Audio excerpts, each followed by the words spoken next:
I think we are live. Okay, everybody, how are you doing? I'm gonna wait to hear that people can or see that people can hear me, and then we will get this show on the road. I see Kings of Honor has made it. He's excited about that. Yep, he says he can. I'm guessing everyone can hear me. So, welcome to our Knights of Honor 2 Sovereign dev stream. This is dev stream number 17. We are racking up the numbers, and I'm not even gonna beat around the bush today. We're showing gameplay, aren't we, Alex? Yeah, hi Bart.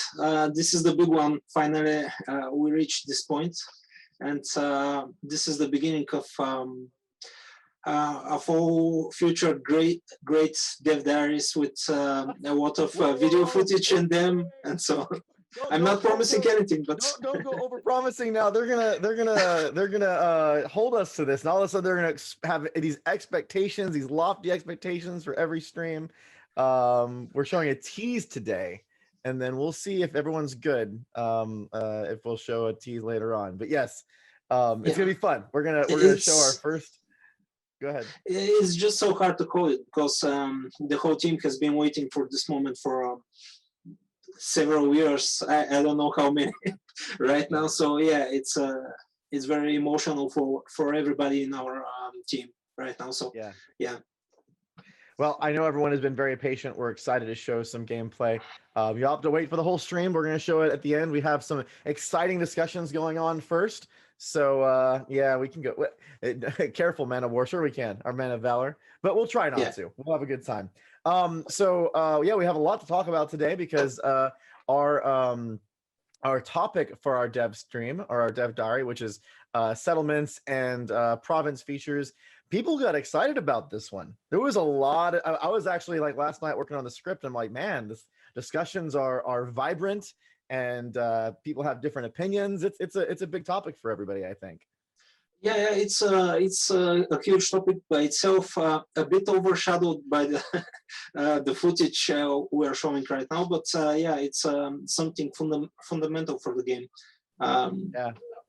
By the way, for all the people that have friends that are in the Knights of Honor Discord channel and everywhere else, I would get the word out on the street that you got about 30 or 40 minutes to gather your friends and get them on the stream before we show the sneak peek. So would love to see as many people get a chance to enjoy this first look as possible. So get on your social, get on your channels, and we'll have a good show and tell here. So but before we jump into the topic, Alex, how have you been? I know we got right on, but how have you been this since our last stream? It's been a little bit. Yeah, this time around great because spring is just starting now in Sofia. We just got our first sunny days here, and everything is great. The pandemic numbers are going down, so yeah, I'm in quite good mood right now. Yeah, I know that we ended up moving the dev stream back a week because we had a milestone that was due last week. You guys had a big delivery, so it was. I appreciate you guys still getting the gameplay video done and the dev stream done and everything before the dev diary done before this week. So big thanks to you and the team. It was a lot of work getting that milestone finished up. It was a pleasure. Both the dev diary and the milestone work. Yeah, definitely. Well, let's get into our topic this week because we want to get through all of this and then we'll have enough time for both questions and our everyone's coveted gameplays teaser here. So we're talking about provinces and settlements today, and we've actually hinted about this a few times in other streams because it's such a core part of the game. We've talked about how you conquer provinces, some of how you manage them, how knights are able to govern them, but we're really focusing this diary on what the provinces themselves are actually made up of, what makes them up. So that's really, can you kind of give everyone, even though some people are probably familiar, a very high level kind of summary of what a province is and then what these settlements inside of a province are? Yeah, right. So the basics are that the world is divided in about 300 provinces. Each province is owned by a specific kingdom. It cannot be split between more kingdoms or something like that. and the province has one main town that symbolizes the main center, the governmental center of that territory, and several settlements. These settlements can vary in numbers, but usually there are about 5 or 6 in a province. They can be more, they can be less. And they are from different types. Their types cannot change during the game. So once they are generated in the beginning, they remain the same through the course of the game. And they pretty much define what are the strengths of the province in question. Yep. And by the way, Night of Horror, I guess, Night of Horror 2. I am a big fan, by the way, of that very, very old and great auto tune. If anyone has never looked up the original auto tune for that quote, it's pretty fantastic. There's a specific channel. I'm not gonna name drop per se, but I have to admit I used to watch that channel quite a bit back in the old days. I think that's like 2010. Like that's a callback, man. All right, so province features, they kind of break down into 2 different classes. We have kind of like the common province features, which you see all the time, and you have more of like the special province features that are a little bit more individualized, and there's a whole bunch of them, and you get random rolled. So let's talk about the basic ones first. I think that's a lot of the gameplay kind of is based on those kind of like settlements that you get in a province that kind of decide what the province's kind of core strengths or core benefits are. Right. You have 2 types of settlements, base settlements and special or province features related. George will tell a bit more about the second type. But the basic ones are, well, first we'll get villages. These are the most common. Then we have keeps or castles. Lately we call them castles. Initially they were called keeps. But they now symbolize a bigger part, not just the fortification structure, but everything around the castle. So they are castles. Let's go through them one at a time. That way we can. So we have. Let's start with villages first. So okay. Tell us about villages. What are villages? Well, villages mainly boost the population of a province, but they open up the path to well, improving commerce. There are some buildings and upgrades you can make in province that add more population or commerce per village. So they are very good in that direction. And they can be very versatile, used in very versatile way, because they can be good for provinces where you want to hire a lot of bigger army to hire faster army, and they can be used for just civil purposes and making just good trade provinces, trade centers, and so on. Yeah, villages are kind of that like baseline aspect of a province, and I mean I find villages are pretty common. Like you see them quite frequently around the map. Yeah. So, and then we have the next one is crop farms. So what are how do crop? I'm guessing they deal with food, crop farms, but that's just a wild guess. Yeah, of course. Crop farms. This is just the general term for agriculture. It can be. It's basically you always have a lot of grain and food, but they are also helpful if you have some related, for example, other settlements or province features like cattle or sheep and so on. They can make a very strong combination with crop farms, and food, in this case, you can use that food not just for I think Kings of Honor, by the way, has you trumped, by the way. Yeah. Kings of Honor says that crop farms are to crop images in Photoshop, not for food. So I think every province that has a crop farm, each citizen gets a free copy of Photoshop. I'm sorry, Adobe. This is just for the pagan kingdoms, though. Just for the pagan kingdoms. And yeah, you can also make a very strong commercial combination, especially if you have a lot of villages and a lot of crop farms. This is great because you can develop a good grain trade, and this provides either for your army or for export of food. So yeah. Okay, cool.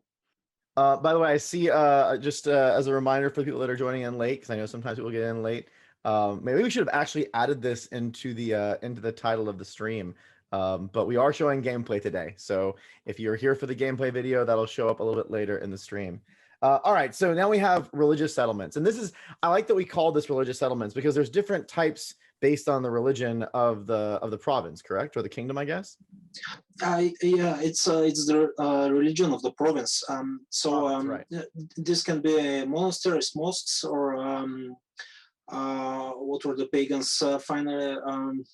Sorry, the name got out of my mind, but yeah, they're basically very good for production of faith or piety. It depends on what your kingdom or religion is, and books as well. So they are very good if you want to quickly educate your knights and make buildings like cathedrals, for example, great mosques, universities, and so on. So they are culturally boosting settlements, so to say.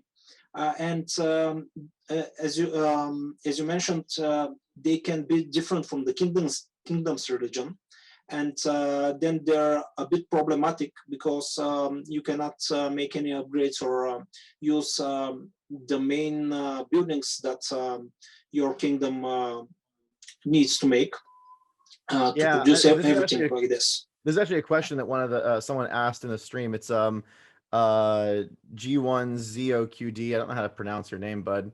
But was asking if you can change the religion of a province, or if you can have more than one religion in your kingdom or your country. So we're not going to talk too much about religion, but absolutely, each province has their own religion, and you actually can impact that. And then if the religion changes, those settlement features that are oriented towards religion also change. So you can get you actually kind of see that conversion from whether it be monasteries to temples based on how those things go. So it's a really important aspect because like Alex was saying, there's ties to certain buildings. So if you have certain buildings that work with certain religious settlement features, and those buildings or either the province changes or someone conquers it that's of a different core religion, then the usage of those things becomes very limited. You need to maybe invest a cleric and but let's I'm getting ahead of myself. We're starting to get into a very, very different topic than province features. So we'll definitely talk more about this. The game is quite big. There's a lot of cool stuff in here, so we'll talk about that on another stream. And the last major, I guess, mainframe or mainstay in the province features is castles, which I guess used to be called keeps, and it was called keeps in the original Knights of Honor, I believe. Yeah, but now we call them castles. At least for now, and they are great for defense. They can also damage the enemy's armies when they're moving past by them, and they pretty much boost the defense of the whole province, and provide great bonuses for the governors if they are marshals and elite armies. Their armies are bigger, and they're pretty straightforward. There are some bonuses, like you can make more population if you have feudal castles. You can make some gold from them, but they're basically for defense and army. Yeah, definitely. I think that the by the way, yes, gameplay video teaser. It's a teaser video, but the teaser video is coming. We're gonna show that a little bit later on in the stream. So I see, I love it. Someone joins the channel, and it's almost like someone bursting in the room and being like, "Gameplay! Like, where's the gameplay?" Everyone's just kind of really excited. So we will be showing that a little bit later. Please hang on. Yes, Sawbone, that is my name. So let's so castles actually have. I like the fact, and I know this is something we're still tuning and messing with, but there's the idea that castles also have like different bonuses around them. So like where they're positioned in the province can have an impact on maybe how you decide to invade or what you decide to do. It's really cool. Yeah, as we talked earlier, they can backfire if you let them be overtaken, because then the attacker has some bonuses against you. But there are very important positions to preserve. That's a really good point, actually, because I feel like there was a lot of cool aspects in people were debating about when it comes to does it make sense to raise or to attack a settlement? And for castles specifically, sometimes capturing or taking a settlement, it actually has some unique mechanics around it. So you can capture that settlement, the castle, and then even though it's owned by another kingdom, you have that castle and it can do different things. It's kind of a really cool extra layer there. Yeah, we talked a bit about this in the invasion DevDiary stream. Yeah. But right, and they're much harder to be overtaken than a village to be pillaged because they have more guards in them and so on. They're pretty tough. Yep. Now, we're going to talk about this with Jordan a little bit. There's also, we talked in the DevDiary that there are physical aspects of provinces that really are kind of, they're not really settlements, but they have these features that are not just like based on like random rolls. Things like the coastline, right? Like if something's on the coast, it's going to be a coastal province, and that also has some impact there. Yeah, the province can be coastal, and additionally, it's not just important if the province itself it's coastal, but how many coastal settlements it has. Every settlement. Okay. Yeah. So the coastal settlements also are kind of a little bit different. Yeah, these are two different mechanics. And if you have a coastal province with a lot of coastal settlements, every settlement can be coastal. It can be a coastal monastery or keep or anything. And if you have a lot of settlements which are coastal, this makes for a great province for trade. If you want to build admiralty, develop good fleets. So yeah. Yeah, definitely. That's a really interesting thing, and this really ties into kind of the last thing you and I are going to talk about, which is that and we're not going to go into province development now, like how you develop your province and build and upgrade buildings and whatnot. But when you're trying to figure out what to construct or what to improve a province with, there are a lot of connections to the settlements in a province. There is a lot of I guess like modifiers or amplifiers. Like if you have a province with a lot of crop farms or with a lot of religious settlements or whatever, some buildings may be a lot more impactful because they get like ×4 multipliers based on how many things are there. That's a really, I think, a really cool aspect to clarify about how settlements impact the province. It's crucial decisions to make to estimate your province strengths, and you do not only have to find out what is the best build for one particular province, but you have to find the best provinces in your kingdom, for example, to make your military bastion and your religious best province and so on. You may need several of them. You may have only mediocre options, so you have to adapt always. Yeah, I think it's a neat. I mean, sometimes you obviously build the province based on what you need right there in the game, but I think it's a very cool aspect where it's almost like hunting for treasure in a way. It's like you're exploring the world and trying to find a province that you can do something kind of cool with, and sometimes that province doesn't belong to you.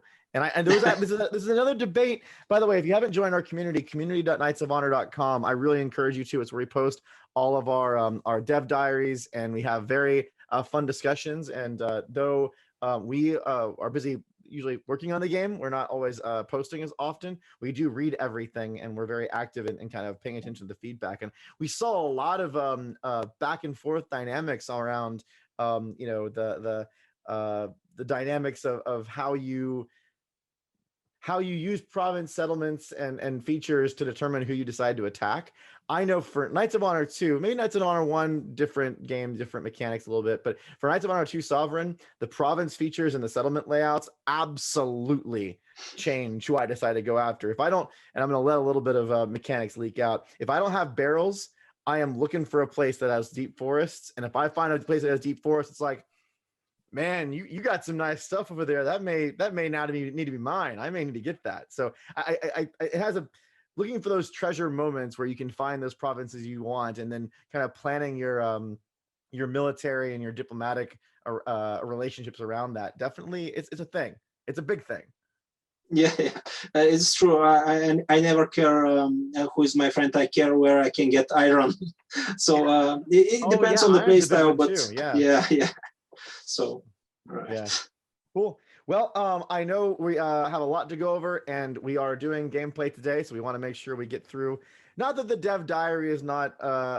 Everyone it seems was very interested in the Dev Diary, and I think if we weren't showing gameplay, the chat would be talking about it quite a bit. But everyone's just losing their mind about bringing their pets on to watch the gameplay teaser in 30 minutes. So we'll get Georgie on here. Alex, you're going to be returning, and when you return, I think Sure. everyone's going to be super happy. And we're going to keep on talking about provinces here for a little bit longer. So thanks a lot, Alex. Thank you. And now we have Georgie. Georgie, I think, let's see, I'm going to wait till I see you unmuted. There you are. How you doing, buddy? Hello. Good to be back. I'm good. Thank you very much. Yeah. Malivius commented, waging war to half of the world because I need barrels. Barrels are a big deal.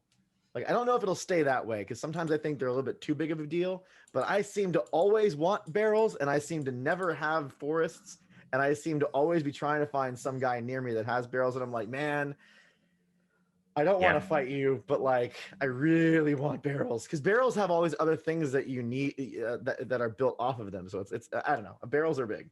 Although you can import them as well, so that's also an No, option. import. I don't pay. Why pay for what I can take? Come on, Georgie. Right? Well, at least for the early game, and then you conquer them, and then it doesn't matter because you have everything. Sorry, I dropped you in, and now I'm sitting here chatting with the chat about barrels and whatnot. So how have you been? Fine. How are you doing today? I've been doing good. Yeah, as Alex said, we're all very, very, very excited for the gameplay that's upcoming. So we're really interested to see what people are gonna say, and I'm gonna look at the chat while you guys dissect everything that we're showing on screen.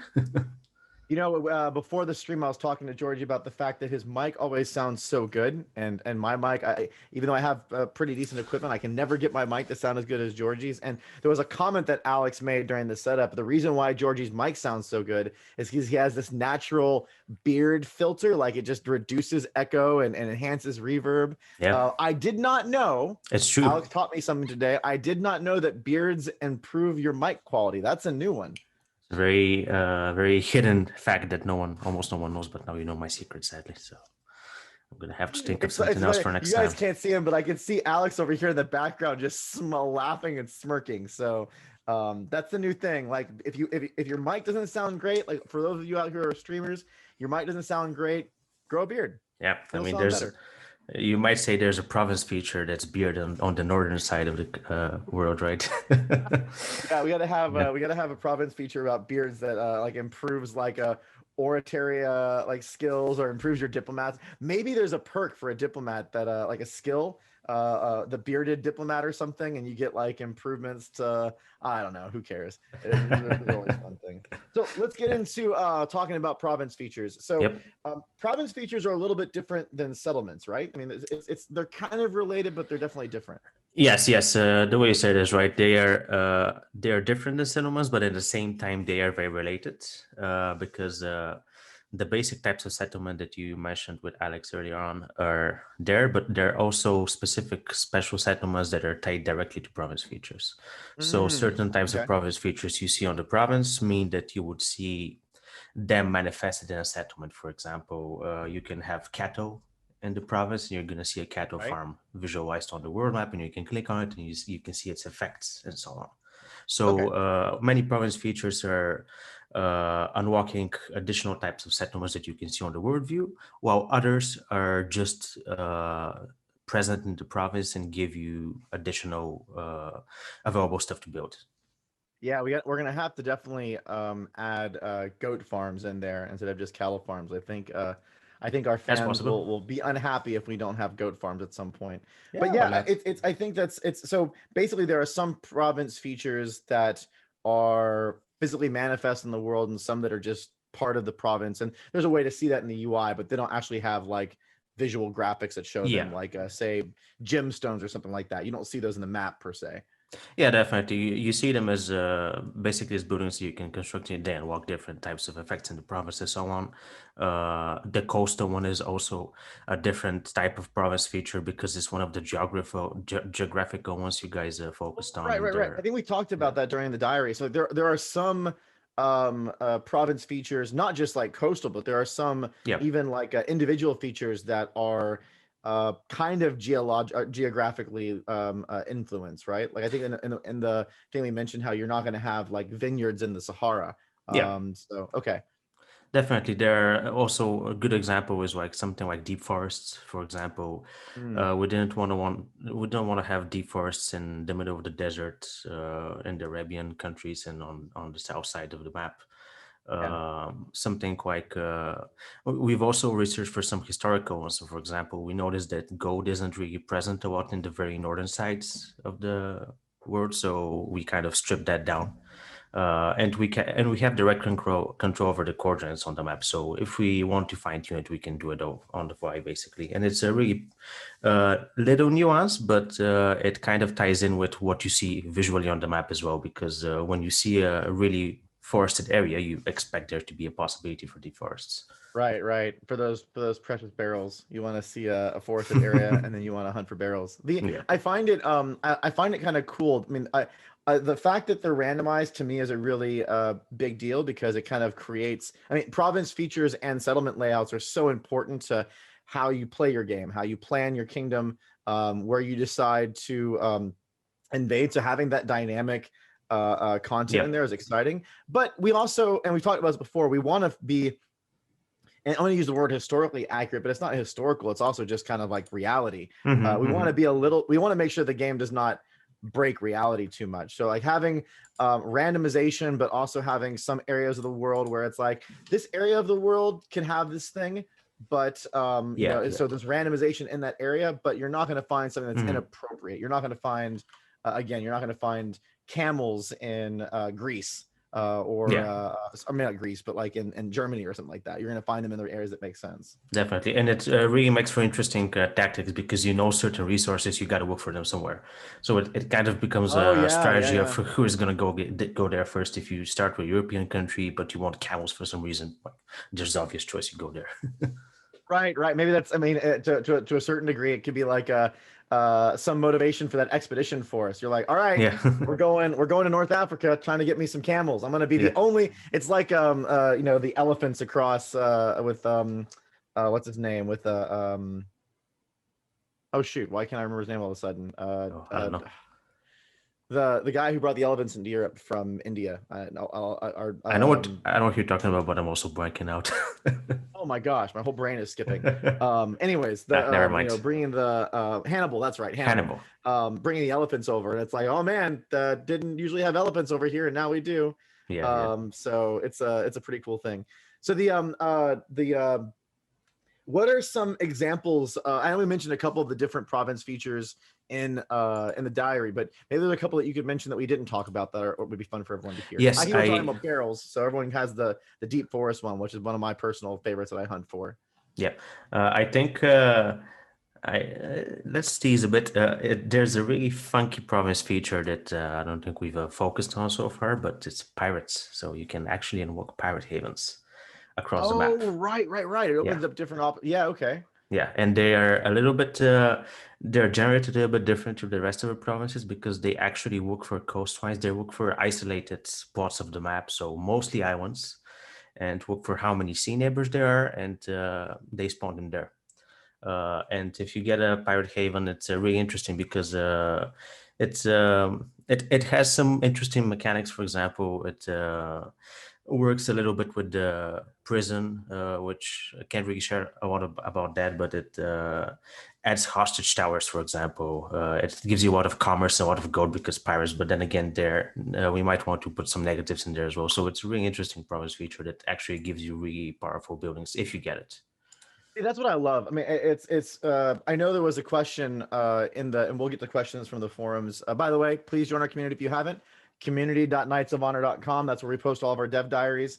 And that's where these conversations come up. And we are going to take some questions from the community site. We always do. But it was a conversation point that came up about, having there was a debate on whether it made sense to have more of these individual resources and province features or less. And something that I think is really cool and unique about the range that we're adding into Knights of Honor 2 Sovereign is that we are having opportunities for this emergent gameplay, like having pirates that are on coastals that then can have pirate havens.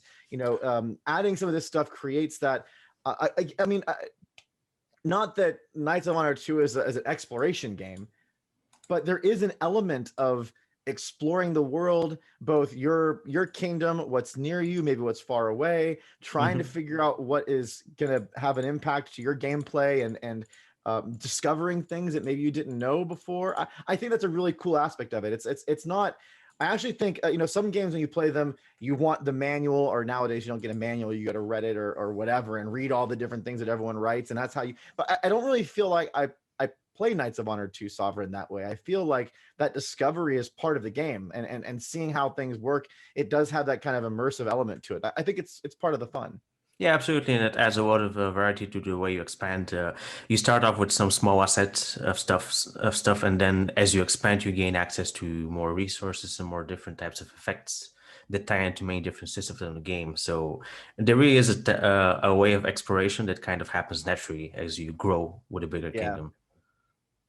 Yeah, and I think like even discovering which ones. I mean, say for example, you aren't aware that camels are in the game, and then all of a sudden you get your first access to the camels, and all of a sudden you have these new, these new unit types that are available for your army, and you're like, oh goodness, I can build camel riders now. That's crazy. I mean, obviously the horse and the cavalry is kind of expected in a game in this era, but some of these things just kind of open up and you're excited about them, which I think is really cool. Do you have any other last province feature you want to tease about before we go on and do some gameplay teasing and some questions? I think what you also mentioned with Alex for iron and horses, those are two province features that are really, really vital for the game. I mean, they're not extremely common in the map. They are rare by no means, but they are very important ones in terms of what you want to have to develop a strong army. If you want to have war horses, if you want to have heavier units and whatnot, you would want to have quarry. You want to have iron and horses. And apart from them, there's also a lot of trade-oriented ones, stuff like amber, stuff like saltpeter and sulfur, and those are things that you basically want to build if you want to increase your commerce and gold input. And they are a lot of the province features in general are something that unlocks a lot of resources. So that's the main part of them. If you see a province feature and you see a settlement that's a one-part province feature, chances are that a lot of the effects you might acquire from them are resources and stuff you produce commercially. Yeah, I think it's I even having played the game as much as I have in development, I still run into new province features all the time. Actually, the Amber is one that I ran into in my last game. I was playing, I think, Lithuania, and I ran into Amber for the first time, and I'm like, I don't think I've seen this before. And it opens up its own little bit of gameplay pieces. So I like that. It makes it fun. Yeah, definitely. And also salt is a really interesting one because it is useful for a lot of different buildings. Yeah, there's also like some of the religious stuff depends on things like well, at least Catholicism religion, like you have to have vineyards for wine for blah blah blah. It's they're definitely connected and interlaced, which I think is quite exciting. Yeah. We've made so many different iterations on that. It's crazy. There's like the amount of thought you got to put into like making it. Well, yeah. We are never done until we ship the game. One last comment I'll mention on this. We've talked about the province features and these different aspects and how they're randomized and everything, and even the geographical elements. But the game is going to support modding tools, and we have a lot of different mod functionality in there. So if you want to have camels in France, you could potentially mod the game and make that happen. So for a lot of people out there that are excited about, having opportunities to create their own game or maybe even build their own worlds, if you want, we're hoping to be able to provide you tool sets where you can actually create maps. If you're a really talented modder, you could create your own map and decide those customization or static decisions all on your own. So modders are gonna have a lot of fun with this. I think the ones that want to go out there and create their own worlds. Yeah, you want goats, you can put them in the game. Well, and you guys, I think we have to have goats in the game at some point. If we don't, I don't know if the We'll team will see. forgive us. Yep. Well, Georgie, thank you so much, Georgie, and your wonderful beard. Thank you. I'm glad Thank that both you. of you were able to join us today. And We are happy to be here. Yeah. yeah.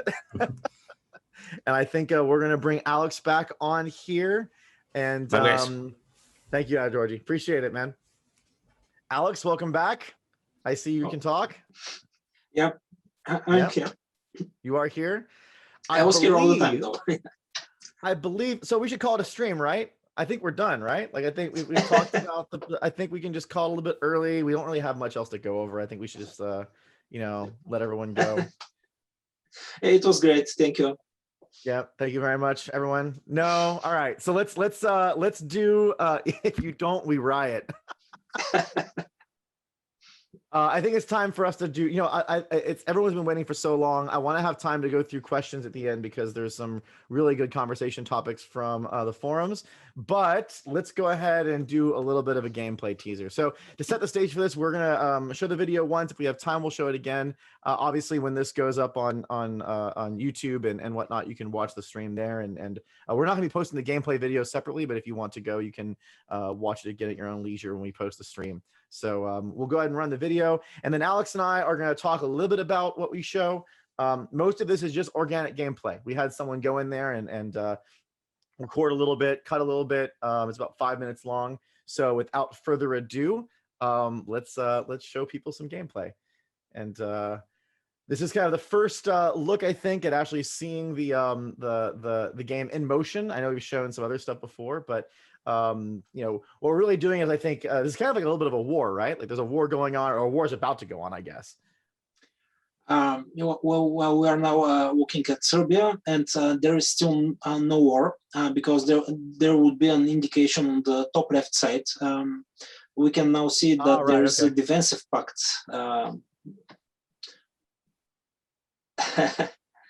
Okay. Yeah. And a lot of what we're doing right now is doing some of those kind of those night actions, or those I think there was a trade opportunity that came up, and you have a chance to kind of take advantage of that. Yep, the new merchant just started establishing trade with a new kingdom. I can see that it's Byzantium now. All defensive packs. We actually did an entire dev diary and DevStream about that. So for anyone that wants to know about how some of those things work, now you're seeing it in real time. You can get join or use your diplomat to create those. Hey, we have a prince. So there you go. We get a prince born. Like we talked about before, you can either decide what role they play, or you can let the fates decide, which is kind of cool. You're seeing some of the army recruiting, and kind of like you have both, I guess, your army and the ones that are inside your town is again a defense, or your province is a defense. So that's cool. Yeah, this is the first barracks that's being built. So right now the player could only hire peasants. Oh, there's the war. There's the war. So Hungary, we knew war was coming, right? Like Hungary declares war. If there's any Hungarians in the chat, thanks for being a little bit spicy. Yeah, Hungary is very strong in the beginning, by the way. It's a powerful kingdom. And let's see. Now I think we have some troop marching. This is an example of actually a village being a settlement. This is a castle. This is a castle which is under siege. Yeah. And two of the armies of the Serbians are moving towards the province of Belgrade. Yeah, absolutely. And you definitely have to do quite a bit of planning and awareness of where troops are. Even if you have a stronger army, if your army is on the other side of the world, that may not do you very well. So like positioning and kind of planning and like watching for those diplomatic relations to break down, that's all part of it. So yeah, it's extremely important, especially for a larger kingdom. You have to plan where you position your marshals all the time. Yeah, some of you guys who are savvy and are catching it, you'll see we've added a little bit more visual flair into, and we're still iterating on all. I mean, everything in here is still an iteration, so none of this is final. A lot of it's still being. We have these like battle previews when you're actually letting the battle resolve itself on the world map, and I think it's really, really cool. It allows you to get this kind of obviously the real time strategy battles are something we're still working on, and we are going to be showing those at some point later on. But if you're kind of letting the auto resolve mechanics go through things, you still get this immersive look into how the fight's happening. And those images are based on how the armies are actually made up. So if it's peasants or cavalry or archers, you'll see different elements in that preview screen, which is really cool. Yeah, the Hungarians are now retreating. There's a white flag on their army. Yeah, they're not doing so well. There's like 2 guys versus a whole bunch of other guys. It's not going so great for them. Yep. Here we have some upgrades of the barracks that are already building a spearman and soon swordsman, because swordsmith was on the way when we saw it. So some people were asking questions about the numbers on top of the armies. So no, they don't necessarily directly correlate to troop count. They really are a representation of how strong that army is. You know, that does correlate to a couple different things, like the skill of the marshal, the type of units that make up the army, how many troops are in that army. So there are a number of different factors. We're still iterating on this right now. Yeah. Right now, it's the army count, and we have some other color coding and such stuff that shows the power of the army actually. So you can see both the army size and its strength, but it will be hard to explain all indications that you can see on that bar. It's a bit complex. You can see the level of the army leader, which can be marshal or some other class. And the color coding shows how elite are the troops there. Yeah. And I think you saw the end of that. I mean, it's kind of a fun little story. Hungary decides to pick a fight. Hungary doesn't do so well in that fight, and now Hungary is our vassal. Yeah. So a fun little adventure there. So you guys have gotten a first sneak peek at Knights of Honor 2 Sovereign. What do you guys think? I'm watching the chat right now. It looks like a lot of positives. A lot of people seem to be excited, which is super, super cool. I think what we have some time before questions. Should we show it again? Does everyone want to see it one more time? I already see people asking to play it. Before I even said anything, they're already saying play it again. I'm seeing right now, everyone seems super excited. A lot of so hyped. What do you think, Alex? Should we show it one more time? Should we let it play one more time? Sure. I think that's the main event of the evening. All right, we'll play it one more time. So to answer your questions, you guys will have the stream on the. We're not releasing this video. This is really a teaser for you, our core fans on the that are joining us for our streams. So we will create other gameplay video trailers for the game. Not right now, but we're gonna be creating those a little bit later on. This is just to give you guys kind of a sneak peek on how things are going, and so you can actually see some of the different elements in the game. So enjoy it on the stream, and you'll obviously see the recording of the stream, and then sometime later on down the road we'll release an actual proper gameplay trailer. You can see, especially in Belgrade, talking about settlements and province features. It's a very rich province, this game. In this particular game, it has mines, quarry, and a lot of province features actually there. So, I think a lot of and it's interesting to see that too, because some of these settlements, some of these provinces are developed. So you'll see some provinces that have buildings that are probably magnifying those settlements resources, and some are not. So you'll see like a farm that has quite a bit of food or quite a bit of population or whatever, and you'll have some that don't have as much, and that really reflects on how much you've invested and how much that province has been developed. The player also has to figure out if the province is very rich. He cannot develop every single feature of it, so he has some choices to make. And this, for example, Ohrid is kind of poor. It has only a rare game, as far as I saw. Yeah, you can even see here, I think that's Ross. It's not as developed yet. It looks like it's a little bit more of a it still is being built up and growing. So you can tell there's not a large population on it yet. It's still kind of in the early stages. Yeah. This is very early on the game, in the game, because I can see the kingdoms are pretty much with their initial sizes, and also the player hasn't built almost anything yet. He has only cattle in Belgrade and very few buildings So it's very early on. You also see a lot of the armies are civil. I think they're almost all or mostly civilian armies, and when you are peasant armies. And when you get started, obviously, you have untrained. You don't have the I guess the buildings and the barracks developed in order to actually create more advanced troops. So you kind of run around with these untrained soldiers in the beginning, and then you start getting more access to better units as you go on. I saw that the Hungarians had some archers. Oh, okay, so they have a fletchery, I guess. Yeah. You can see now. Very, very briefly, I could see that there were 3 archers in that battle. Yeah. But the numbers are not on their side, and you can see that there are 2 armies against them, and one of them is level 15.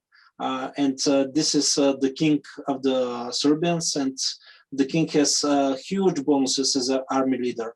This means army size, morale, a lot of things, and he's very tough to defeat. Yeah, and by the way, Niners Gaming is definitely a work in progress. So a lot of this stuff is still going through quite a bit of iterations on every aspect, from UI to in-game visuals, even mechanics. I mean, you guys, we did I think a diary a little bit ago where we talked about a number of features that have changed over the last even year or so as we've been talking about these on the dev diaries and dev streams. So there's a lot of evolution and iteration still going on for absolute sure. Yeah, currently we see a lot of placeholder icons. Our viewers should know that this is not the final state of the game. Even if we record video right now, it will have, for example, these two buildings that were placeholders here. We already have them, and these are some placeholder unit icons and so on. A lot of stuff is being improved as we speak. Yeah. But as you can see, and we've talked about this on a couple different streams, the game is very playable, and there's quite a lot of features and content in there already. So it's still, for example, the AI is not the smartest right now. I think it just kind of well, it's actually kind of tricky because since we're iterating on features so much, the AI doesn't even know how certain features work. And so it can do some very numbskully things every once in a while where it's like, those things don't work that way anymore, but you're still trying. Bless your heart. You're doing the best you can. It's true. Actually, we just discussed this, the milestone that we're just starting now, and AI will be one of the big chunks in it. So we expect a lot smarter AI, both in military aspect and in development and civil economical aspects. Yeah, I also noticed that there are no goat icons yet, so we're obviously still very early on in development since there's no goats. Well, everyone, I hope you've enjoyed the gameplay teaser. We're going to go through some questions now on province and settlements, but hopefully you've had a great chance to take a look. And like I mentioned before, the game is still very, very much in development, so you're getting to see kind of a sneak peek, but there's a lot still going on to make it even remotely playable. There's still a lot of work there to do. But at least you can get an idea of how it's coming in and some samples. And I'm sure everyone's going to be pouring over this once the stream is posted as a VOD. So I'm looking forward to seeing lots of comment threads on our site, community.knightsofhonor.com, discussing everything. Speaking of comment threads, let's go through some questions. So Ivory Knight, and I think he's around for this awesome premiere, and he was excited about it. He had a great question, which is about multiplayer and settlement. So basically, he was asking about how if we have an option to have more non-randomized settlement and province layouts for multiplayer, so that things aren't potentially uneven, right? Like you actually can guarantee the map's gonna be laid out a certain way. We have discussed it. We are not planning to implement it right now. It's moddable. You can get a particular province and set up what exactly you want to have in that province. If, for example, if you know that there are 5 settlements, you can define each one of them. But it's not in the spirit of the game, so to say. For us, the necessity to adapt every time you play is crucial for this game. So we don't want to include such a realistic non-random modes right now. But we can always add. It's just a settings file we can add. Yeah, I think we'll probably find.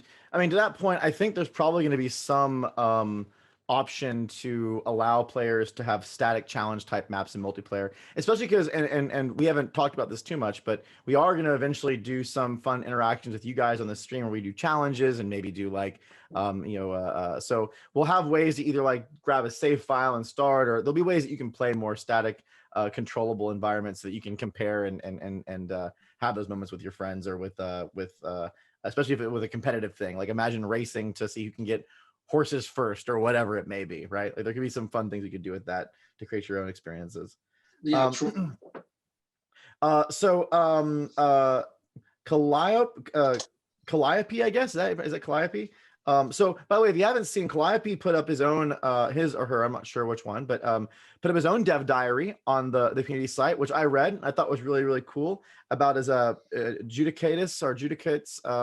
I think it's a mod. There are some other things he's planning to do. So I would highly recommend reading it. It's really neat to see someone in our community investing that much time.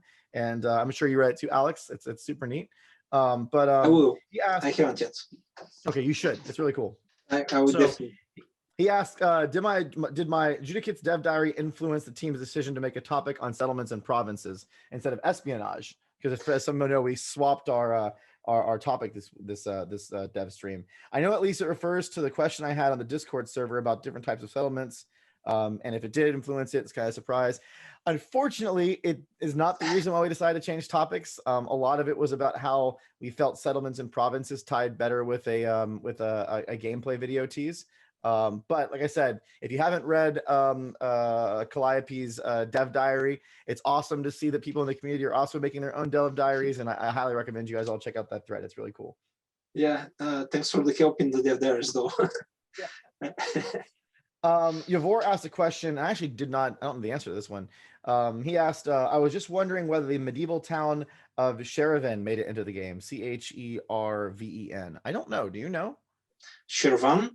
I think it's in. Sorry. Yeah, I'm pretty sure it's in. Okay, cool. It's not my specialty in the team, but I think it's in. Okay. I'm guessing for Yavor that province is near and dear to his heart, so he's asking him to find out. We had a lot of provinces that were added and removed at different parts in the development's history. So this was actually a big discussion topic, and William Blake kind of brought it up.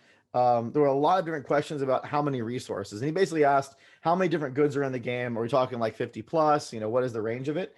And he asked a lot of other questions about it. And I think we mentioned this a little bit earlier on the stream. It was about, less is more in quality or more in options. So, I mean, what is the kind of, currently, obviously this will change, but what is the current number of resources in the game, roughly? The resources are precisely 65 right now, but we have changed this number nearly 100 times right now. So it's a very volatile number, but province features are much less. There are about 20 of them. So from one province feature, you can make quite a lot of resources. For example, deep forest is for tar, for furniture, for timber, forest glass, and so on. So yeah, I feel like it's something that will probably move around a lot until we finally get a lot of the features settled down. But we did discuss quite a bit about the different ranges of how many of these resources and these kind of unique elements we wanted to add in, and to the point we were making earlier about exploration and having a lot of emergent gameplay, we wanted to have enough in there that the game feels alive and dynamic. And there are some games out there that have like 6 of these critical resources, and there's a lot of depth around them, and accessing them and growing them is a big part of that gameplay experience. And we have some elements of that when it comes to things like books and food and whatnot. We have those kind of core resources. Yeah, these are more currencies that we use in the game. These raw resources, natural resources, or goods. To even we have social types of resources like nobility and clergy and so on. So they are more complex than just having minerals, Vespin gas, and so on. It's different. Yeah. Yep. Let's see. One more question from the team, or from the thing that I got in here. Well, actually, a really quick comment too to William Blake. You had mentioned on the screenshot about the resources and the developed resources. You're right. The two rows are the top row in the UI right now. Obviously, the UI will be iterated on and changing. It's just the current iteration. But the top row is the resources available, and the bottom row are the ones that are, I think, developed. And those I think there was one comment about them being 3 horse icons. The reason why is on the top row is the fact that horses are available, and the bottom row shows which have been developed. So in that province, you had actually normal horses and armored horses, which allow you to build different units in that province. So yeah. someone figured that out by the screenshots and posted it. I just wanted to confirm that that is exactly what it is. Yeah, exactly. The first one is province features, and the next one is developed resources. Yeah, and it makes a lot of sense when you're playing the game, because when you first start or get a province, you won't see anything on the bottom row, and then as you start developing them, they show up. So it does make sense, but you're not wrong, and there'll be a lot of iterations on the UI, and I'm sure we'll get some things right, and even after the game releases, we'll probably patch them things and make them better. So there's a lot there. Yeah, we are right now improving the icons, so they are more different in style, so you can quickly see which are the province features and which are the resources. We're improving this right now. So I want to take a couple of questions from chat that was asked earlier. So we have, let's see here. We may have answered this before. I'm going to read it though. So Man of Valor asks, this question being a little broad, but since we have provinces, coastal provinces with villages, farms, monasteries, castles, how will the economy work? What is the impact on this region, kingdom, respectively, with the different types of resources created by different regions? I think we've talked about that a little bit. I mean, the impact on the economy is huge. I mean, it makes a big difference how the settlements are done. Yeah, the output of the province, what you actually get from it, depends on the combination on the buildings you make in it and the settlements, because buildings provide bonuses per settlement. So yeah, it's very important. Kings of Honor asked about the religious settlements changing with the religion. Yes, they do. Yeah. He also mentioned about castles having control zones. Yep, they have control zones right now, and they have a lot of different impacts there. I don't know if you know the answer to this one. Gosh, these names. Tamsi P Designer, that's a complex one, asks, is Kurdistan playable in this game? I don't know. Do you know if Kurdistan is in there?